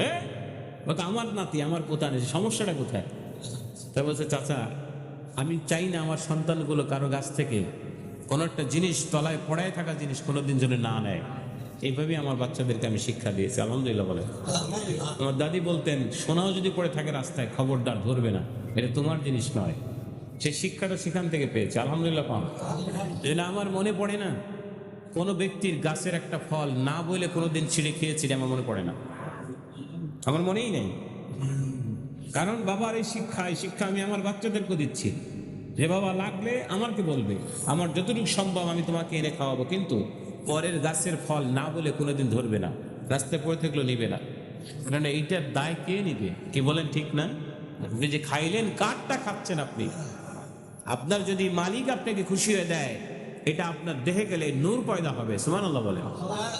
আর হারাম ঢুকে গেলে লা ইয়াদখুলুল জান্নাতা লাহমুন নাবাতা মিনাস সুহ্, হারাম অর্থ দিয়ে যে দেহ তৈরি হয়েছে এটা কখনোই জান্নাতে যাবে না। যদি মনে পড়ে যদি কোনো ব্যক্তির গাছের ফল খেয়েছেন, মনে পড়ে যদি কোনো ব্যক্তির কলই আপনার গরুতে খেয়েছে, ক্ষমা চেয়ে নেন, এখনো সময় আছে। লজ্জারও কিছু নেই, আর মানে সমস্যারও কিছু নেই। আপনি যে ক্ষমা চাইলে সে আরো খুশি হয়ে যাবে। কি বলেন ঠিক না? বাইরে বুঝি নাই, এখন বুঝতে পেরেছি পরের জিনিস না বলে খাওয়া ঠিক নয়, এটা অন্যায়, হারাম। ভাই আমার মনে পড়েছে আমি তোমার গাছের একটা ফল খেয়েছিলাম, অথবা তোমার জমির কোলই আমি চুরি করে এনে আমার গরুরে খাওয়াইছিলাম, আমারে মাফ করে দাও, না হলে তুমি বিনিময় কিছু নাও, আমাকে মাফ করতেই হবে। হাসরের ময়দানে আহকামুল হাকিমিন যখন আমার আল্লাহ হবেন, দাঁড়াবেন তার সামনে, কিভাবে আপনি জবাব দিবেন? কি বলেন ঠিক না? আমি গুনাহগার, এর শুকরিয়া আদায় করে বলি, আমি মসজিদে খেদমত করেছি ঢাকায়, নারায়ণগঞ্জে প্রায় 18 বছর একটানা। ঢাকার বুকে বিশাল মসজিদ, কিন্তু কোনোদিন মসজিদের ফান্ডের এক কাপ চা আমাকে খাওয়াইতে পারে নাই। অথচ কালেকশন করে দিয়েছি বহু টাকা, 1.5 কোটি টাকা দশের সর্বশেষ মসজিদে 3 তলার কাজ করে দিয়ে আসছি। কিন্তু কোনোদিন এই বলছি শোনেন, আমার মূল যে বেতনটা হবে বেসিক এটাই, এর অতিরিক্ত মসজিদের ফান্ডের এক কাপ চা আমাকে খাওয়াতে পারবেন না। কি বলেন ঠিক না?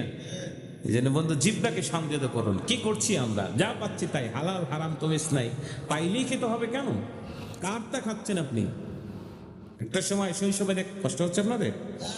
একটা সময় শৈশবে দেখতাম ছোট্টবেলায় গরুর মুখে টোনা দিত, টোনা টুসি লাগানো থাকতো যে কোনো জমিতে সে মুখ না দিতে পারে, কিন্তু এখন নাই। চিন্তা করে 2 জমি পরেই তো আমার জমি, সবই দেখি, যার সময় আইলের এক পাশে এক মুখ খাচ্ছে আর এক পাশে খাচ্ছে, সেটা আপনার জমি না, আপনি এটা মামুলিই আনলেন না। এই গরু যে পরের জমির কোলে খেয়ে দুধ দিলে দুধটা হালাল না হারাম? এই জন্য খুব খুব চিন্তা করে চলবেন যে কি খাচ্ছি আমি।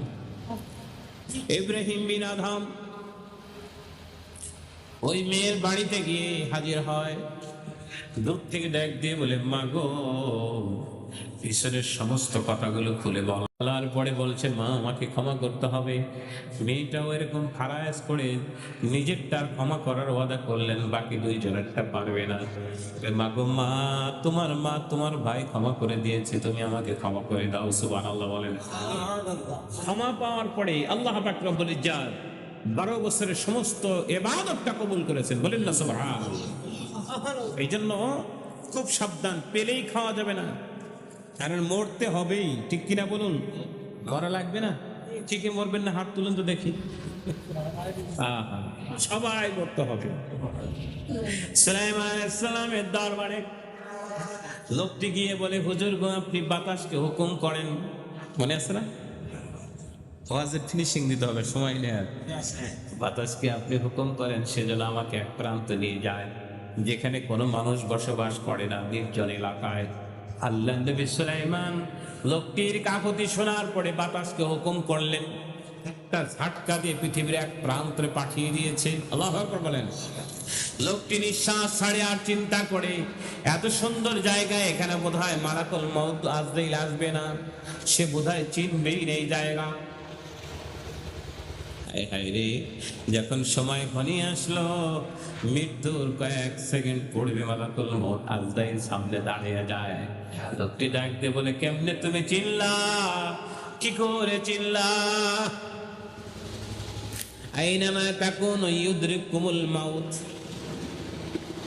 মৃত্যুর ভয়ে যদি কোনো ব্যক্তি পালাবার চেষ্টা করে, ইবরুজিম মুশাইয়াদা, যদি সেটা লোহার ছিন্দক হয়, সেখানে কি করবে? মৃত্যু যাবেই। কে বলেন ঠিক না? মরণ ভয়ে পালাও তুমি, মরণ তোমায় লইবে ফিরি। যদিও সদর আকাশ পানে, লুকাও সেথায় লাগিয়ে সিঁড়ি। মালাকুল মাউত আজরাইল কল ইন্নাল মাউতাল্লাযী তাফাররুনা মিনহু ফাইন্নাহু মুলাক্কিকুম সুম্মা তুরাদ্দুনা ইলা আলিমিল গায়বি ওয়াশ শাহাদা ফায়ুনাব্বিউকুম বিমা কুনতুম তা'মালুন। আল্লাহু আকবার বলেন। মরণ ভয়ে পালানোর জন্য তুমি এই দেশ থেকে সে দেশে চলে যাও। যত দেরি যাও না কেন, মরণ তোমার সামনে আসবেই। ঠিক কিনা? সব খবর আল্লাহ করে দিবেন, প্রকাশ করে দিবেন। যা আপনি করেছেন গোপনে, যা করেছেন প্রকাশ্যে, সব আল্লাহ জানেন। ঠিক কিনা বলুন? এই জন্য মরার আগে আমাদেরকে মরতে হবে। এরকম গলা টিপে না, মরার প্রস্তুতি নিতে হবে। দৈনিক কবর আপনাকে 20 বার ডাকতে থাকে, আসো, প্রস্তুতি নিয়ে আসো। খবরদার, আমার ভিতরে ঢুকতে হলে এখানে কোনো বিছানাও নাই, লাইটও নাই, সাথীও নাই, বাতিও নাই, বন্ধুও নাই, কিচ্ছু নাই। এখানে ঢুকার সময় সবকিছু নিয়ে আসো। আল্লাহু আকবার বলেন। আনার ক্ষেত্রে 4টা জিনিস সাথে নিয়ে যাবেন। কয়টা? 4টা। যেটা কবরে রাখার সাথে সাথে মুনকার নাকিরকে ডান পাশ থেকে বাধা সৃষ্টি করবে। ইমানদার মুত্তাকি ঘুমিয়ে আছে, খবরদার, ডিস্টার্ব করা যাবে না। বলেন না সুবহানাল্লাহ। বাম পাশে চলে যাবে, দাঁড়িয়ে বলবে, মুত্তাকি ঘুমিয়ে আছে, ডিস্টার্ব করা যাবে না। মাথার কাছে দাঁড়িয়ে যাবে, ওই ব্যক্তি বলবে, ইমানদার মুত্তাকি ঘুমিয়ে আছে, ডিস্টার্ব করা যাবে না। পায়ের কাছে গিয়ে দাঁড়াবে, সেখানেও একজন দাঁড়িয়ে যাবে। আল্লাহু আকবার বলেন। মুনকার নাকির ফেরেশতা কবরের পাশে দাঁড়ায়া পরওয়ারদিগার দু আলমের দরবারে আরজি পেশ করে বলবে, পরওয়ারদিগার দু আলম, আমার এমন একজন বান্দা কবরের ভিতরে এসেছিলাম সওয়াল করার জন্য। এই পাশ থেকে ঢুকতে যায়, একজন দাঁড়িয়ে বলে, ইমানদার ঘুমিয়ে আছে। বলেন না সুবহানাল্লাহ। আমার বাবু ডাক দিয়ে আমার মুনকার নাকির 4 জন ফেরেশতা, চারপাশে 4 জন ব্যক্তি যখন সাক্ষী দিয়েছে, আমার এই বান্দার কবরে ঢোকার কোনো প্রয়োজন নাই, পাশে দাঁড়িয়ে তুমি তাকে প্রশ্ন করো। আল্লাহু আকবার বলেন। তখন বলবে, মান রব্বুকা, তোমার রব কি? ইমানদার মুত্তাকি সবচেয়ে প্রিয় বন্ধু, যাকে সে দুনিয়ায় চিনতেন, যে বন্ধুর সাথে নেপাত করতেন, রাতে কি দিনে সব জায়গায় চলাফেরা করতেন, ওই বন্ধুর কণ্ঠটা তার কানে আসবে। সে চক্ষু না খুলে, চোখ বোঝা অবস্থায় বলবে, রব্বি আল্লাহ। মান রব্বুকা বলবে, রব্বি আল্লাহ। দ্বিতীয়বার বলবে, ওমান দীনুকা, দিন কি? ওই লোকটা চোখ না খুলে বলবে, দিনই আল ইসলাম, আমার ধর্ম ইসলাম। সুবহানাল্লাহ। নবিয়ুকা, লোকটি চোখ না খুলে বলবে, হাযা নবিয়ুনা মুহাম্মাদুর রাসূলুল্লাহ সাল্লাল্লাহু আলাইহি ওয়াসাল্লাম। বলেন না সুবহানাল্লাহ। এই হাদিস দ্বারা সাক্ষী দেয় 3টা প্রশ্ন হবে। বুখারী 1টা, কয়টা? আতাহু মালাকানে ইজা উকবিরাল মাইয়াত, আতাহু মালাকানে আসওয়াদানে আজরাকানে ফায়াকুদানে ফায়াকুলানে মা কুনতা তাকুলু ফি হাজির রাজুলি মুহাম্মদ। আল্লাহু আকবার বলেন। ফাআম্মাল মুমিন আশহাদু আন্নাকা আবদুল্লাহি ওয়া রাসূল। কবরে আসবে দুইজন ফেরেশতা, কুৎসিত, কালো, ভয়ঙ্কর। আন্নাহু লা ইয়াসমাউ কুরআনিয়ানিহিম, ওই সময় ফেরেশতা ঢুকবে, তখনও তার আত্মীয় স্বজন কবর থেকে ফিরে যাচ্ছে, স্যান্ডেলের আওয়াজ, জুতার আওয়াজ সে কবরে বসে তখনও শুনতে পাবে। দুইজন ফেরেশতা এসে ফায়ে কোদানে তাকে বসাবে, ফায়ে কোদানে তাকে বলবে, মা কুনতা তাকুলু ফি হাযিহির রাজুলি মুহাম্মাদ। আল্লাহু আকবার বলেন। তুমি কি ধারণা কি তোমার, তুমি কি বলো, তোমার চিন্তা কি মুহাম্মদ সাল্লাল্লাহু আলাইহি ওয়াসাল্লাম সম্পর্কে বলো। আম্মাল মুমিন, যদি লোকটা ঈমানদার হয়, মুত্তাকি হয়, সঙ্গে সঙ্গে বলবে আশহাদু আন্নাকা, সাক্ষ্য দিচ্ছি আমি আব্দুল্লাহ ওয়া রাসূল, তিনি আল্লাহর বান্দা রাসূল। সঙ্গে সঙ্গে তার স্থান দেখানো হবে, এই জাহান্নামের এই জায়গাটা তোমার জন্য বরাদ্দ ছিল। قد أبدلك الله مقعده من الجنة, যখন তুমি সাক্ষী দিলে মুহাম্মদ আল্লাহর বান্দা এবং রাসূল, সঙ্গে সঙ্গে জাহান্নাম চেঞ্জ করে আল্লাহ তোমার জন্য জায়গাটা জান্নাত বানিয়ে দিয়েছে। খায়রাহুমা জামিয়া, উভয় স্থান দেখে লোকটা খুশি হয়ে যাবে, বলেন না সুবহানাল্লাহ। এই জন্য বন্ধু, কবরে যাওয়ার আগে চারজন ব্যক্তিকে সাথে নিতে হবে। চারজন কারা? একজন ডান পাশে যিনি, তিনি হচ্ছেন আপনার নামাজ, সুবহানাল্লাহ বলেন। ডান পাশে নামাজ, বাম পাশে আপনার রোজা, মাথার পাশে কোরআন তেলাওয়াত, পায়ের কাছের ব্যক্তি আপনার যাকাত এবং দান সাদাকা, সুবহানাল্লাহ। তাহলে এই চারটা সাথী নেওয়ার দরকার আছে কি নাই? কে কে নেবেন হাত তুলেন তো দেখি। নারে তাকবীর, নারে তাকবীর। এক নম্বর, নামাজ যতদিন বেঁচে আছি ছাড়বো, কথা বলেন, ছাড়বো না। দুই নম্বর হচ্ছে সামনে রমজান রোজা আসতেছে, কয়টা রাখবেন? নাকি 6টা রাখার পর গ্যাস্ট্রিকের দোহাই দিয়ে বাদ? 6টা রাখবেন? আল্লাহ কবুল করুক, আমিন। কোরআন শরীফ পড়বেন, কোরআন। হুজুর পারি না, আমি শিখাই দিচ্ছি কোরআন কিভাবে পড়বেন। কোরআন শরীফ পড়তে পারেন না, ধরতে তো পারেন, কথা কয় না, ধরায় সমস্যা আছে। যে পড়তে পারে না সে যদি ধরতে পারে তাহলে বলে দিই, ওযু করে কোরআন শরীফকে রমজানের প্রথম দিন বিসমিল্লাহ বলে ফাতিহা থেকে শুরু করে প্রথম পারার প্রত্যেকটা লাইন আপনি আঙ্গুল দিয়ে বুলাই যাবেন। সম্ভব নয়?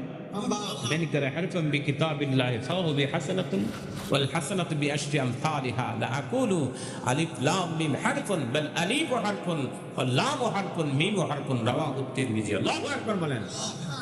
আব্দুল্লাহ ইবনে মাসউদ হাদিসটি বর্ণনা করেন রাদিয়াল্লাহু তাআলা আনহু, তিনি বলেন রাসূল আমার বলেছেন, কোন ব্যক্তি যদি কুরআনুল কারীমের একটা হরফ উচ্চারণ করে, কয়টা? আলাহু বিহি হাসানাতুন, তার আমল নামে আল্লাহ একটা নেকি দান করে, সুবহানাল্লাহ বলেন। ওয়াল হাসানাতু বিআশরি আমসালিহা, একটা হরফের বিনিময়ে একটা নেকি, এই নেকিটার মর্যাদা আল্লাহ 10 গুণ বাড়িয়ে দেয়, বলেন না সুবহানাল্লাহ। এই যে ইমাম সাহেবরা বলে কোরআনের একটা হরফ উচ্চারণ করলে 10 নেকি, আসলে নয়, এক নেকির মর্যাদা আল্লাহ 10 গুণ বাড়িয়ে দেয়, বলেন না সুবহানাল্লাহ। আল্লাহ নেই বলেন লা আকুলু, লা আকুলু এর ফাইল হচ্ছে আমার নবী। হুজুর বলে আমি বলি না এই কথা, আলিফ লাম মিম হরফুন, আলিফ লাম মিম এক হরফ, এটা বলি না, বরং বলি আলিফ এক হরফ, লাম এক হরফ, মিম এক হরফ। কোন ব্যক্তি যদি এট টাইমে পড়ে আলিফ লাম মিম পড়েন, সঙ্গে সঙ্গে তার আমল নামায় ন্যূনতম 30টা নেকি দান করা হয়। এই জন্য আপনি দেখতে পারবেন, পড়তে না পারলেও চোখটা বোলাতে থাকবেন, কায়দা করে যদি একটা খতম পুরা রমজানে আপনি দিতে পারেন, প্রত্যেকটা হরফের বিনিময়ে পরওয়ারদিগার দু আলম 10টা করে নেকি দিয়ে দিবে। আর যদি কষ্ট করে কোরআনুল কারীমের সূরা ফাতিহাটা মুখস্থ হয়ে যায়, কোন ব্যক্তি যদি তেলাওয়াত করতে পারে, ন্যূনতম 4500 নেকি হবে। আর যদি কষ্ট করে কোন ব্যক্তি সূরা ইখলাস কুল হুয়াল্লাহু আহাদ পড়েন, আল্লাহুস সামাদ লাম ইয়ালিদ ওয়া লাম ইউলাদ ওয়া লাম ইয়াকুল লাহু কুফুয়ান আহাদ, কোন ব্যক্তি যদি ইখলাস পড়তে পারে, তার আমলনামায় 10 পারা তেলাওয়াত করলে যে সওয়াব হয়, আমল হয়ে যাবে। 2 বার পড়লে 20 পারার সওয়াব, 3 বার পড়লে 30 পারার সওয়াব, অর্থাৎ এক খতম কোরআন শিখের সওয়াব তার আমলনামায় চলে যাবে। এই জন্য কষ্ট করে করে শিখবেন, কি বলেন ঠিক না? কোনো ব্যক্তি কোরআন শিখ পড়তে জানে না কিন্তু ইখলাস মুখস্থ হয়ে গেছে, ওই ব্যক্তি যদি পড়তে থাকে খতম খালি বাড়তেই থাকবে, কি বলেন ঠিক না? এই কোরআনুল কারীম আপনার মাথার পাশে দাঁড়িয়ে বলবে, ইমানদার মুত্তাকি ঘুমায় আছে, খবরদার ঘুম ভাঙাবে না। মায়ের কাছে যিনি দাঁড়াবেন তিনি হচ্ছে আপনার দান, অনেক নাই অল্প দিবেন, দান করবেন। এই খানকা আছে, এখানে প্রতিষ্ঠান আছে, মাদ্রাসা আছে, এখানে আপনারা সহযোগিতা করবেন, কি বলেন ঠিক না? কেননা এটা দায়িত্ব, আপনি করে যান না বন্ধু। ওই ভাবছেন মরে গেলে আমার সওয়াল করবে, কে বলছে আপনাকে? কে বলছে? উনি যাওয়ার পরে বন্টন করার জন্য ব্যস্ত হয়ে যাবে, সন্তান বলবে লাশ মাটি দেওয়ার আগে ভাগ করো, নাহলে মুসিবত আছে, কি বলেন ঠিক না? যা করার নিজে করে যান বন্ধু, নয় কেউ এটা সব। আর যদি করে এটা আপনার জন্য মনে করেন যে এটা উত্তম, মানে অতিরিক্ত যদি সে করে, কিন্তু যদির ভিতরে কেন থাকবো আমরা, নিজেরা দিয়ে যাবেন, কে বলেন ঠিক না? আল্লাহ পাক রব্বুল ইজ্জত আমাদের কবুল করুক, বলেন আমিন। আসুন আমরা দাঁড়ায়া রাসূলের মুহাব্বতে সালাম জানাই, ইয়া নবী সালাম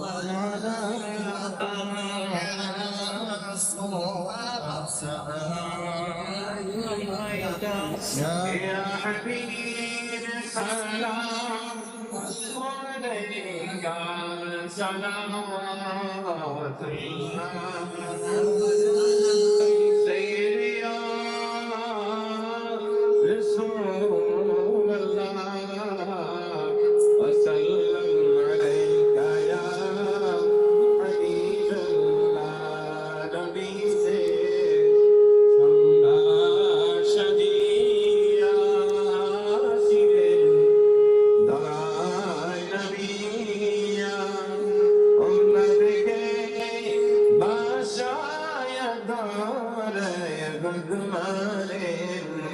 সোনার মদিনা সালাম আলাইকা ইয়া রাসূল সালাম ইয়া হাবিব সালাম আলাইকা সালাওয়াতুল্লাহ সাইয়্যিদি رسول الله وسلم عليك يا حبيب الله نبي ربنا وعيد سبك سوي بعين دكين مولنا قبر كيني لينغو نقولي يا نبي سلام يا رسول سلام عليك يا حبيب سلام عليك صلوات الله يا رسول الله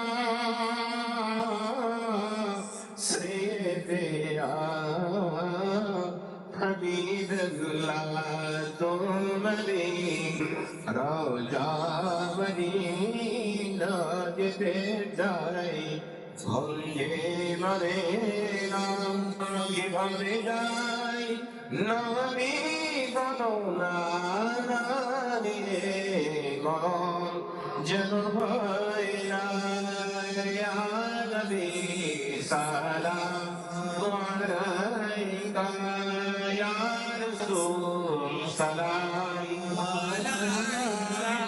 يا حبيب سلام عليك صلوات الله من عبد على نبيك حبيبك من بجر رب درود السلام برگجید نبی پر اپنے مدام بلغ العلا بكماله كشف الدجى بجماله حسنت جميع خصاله صلوا عليه وآله سلم يا قوم صل على صدر الأمين مصطفى ما جاء إلا رحمة للعالمين الصلاة والسلام عليك يا رسول الله الصلاة والسلام عليك يا حبيب الله الصلاة والسلام عليك يا شفيع المذنبين الصلاة والسلام عليك يا رحمة للعالمين